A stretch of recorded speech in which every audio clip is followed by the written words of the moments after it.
Hello students, welcome all of you. Now see both these examples. How to solve these two examples by short trick, we can see that part. First example देखो, integration from 1 to 3, 3 brackets है.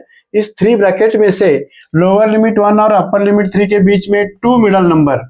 इसी तरह तीनों bracket में से middle bracket is called mid point of in to bracket. इसलिए ये जो एग्जाम्पल है, एग्जाम्पल सॉल्व करने के लिए सब्स्टिट्यूशन कैसा ध्यान में रखना है. Middle term, put middle term as it is, differentiate dx का वैल्यू क्या आएगा, dt आएगा. और ऑल टर्म्स पर इसमें ये जो इंटीग्रैंड फंक्शन है सभी का वैल्यू निकालेंगे.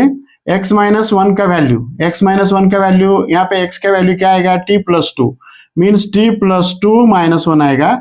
इसका मीनिंग हुआ t प्लस वन. और इसी तरह लास्ट ब्रैकेट का x माइनस थ्री का value t plus two, x का value t plus two minus three, इसका मीनिंग हुआ t माइनस वन. और मिडल टर्म तो t है. और अभी ये जो ऑल टर्म्स x में है, dx combine with all terms x we have to convert into t. इसी तरह लिमिट भी चेंज होगा. When we can put x as lower limit, x as lower limit means one put up करने के बाद t का वैल्यू माइनस वन आ रहा है.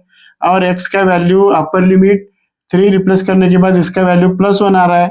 इसका meaning total integration 1 corresponding minus one और 3 करस्पॉन्डिंग 1. और यहाँ पे जो x माइनस वन ब्रैकेट है, x माइनस वन का वैल्यू t प्लस वन होगा. और मिडल टर्म t है और last term t minus one, means total all the terms that are converted into t. First and last bracket combine किया तो minus one to one, t square minus one into T. और ये solve करने के बाद minus one to one, T cube minus T D T. Now use odd even property. If you can consider this function as F T, F of minus T equal to minus F of T condition satisfy होगा. Using this property, negative lower limit upper limit positive.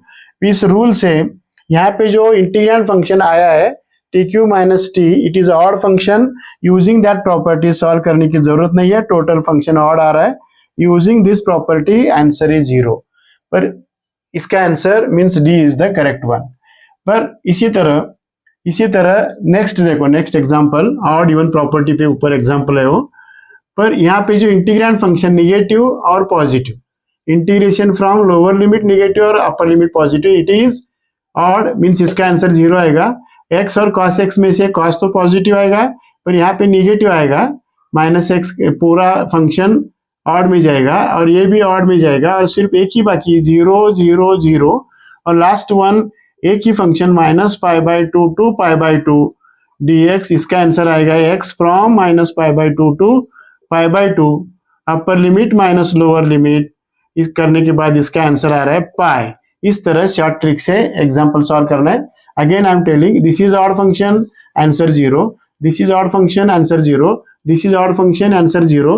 It is 1 means constant, it is, we have to solve it. इसका answer पाई आएगा. Out of the 4 options, C is the correct one. इस तरह से दोनों example short trick से solve करना है. Thank you.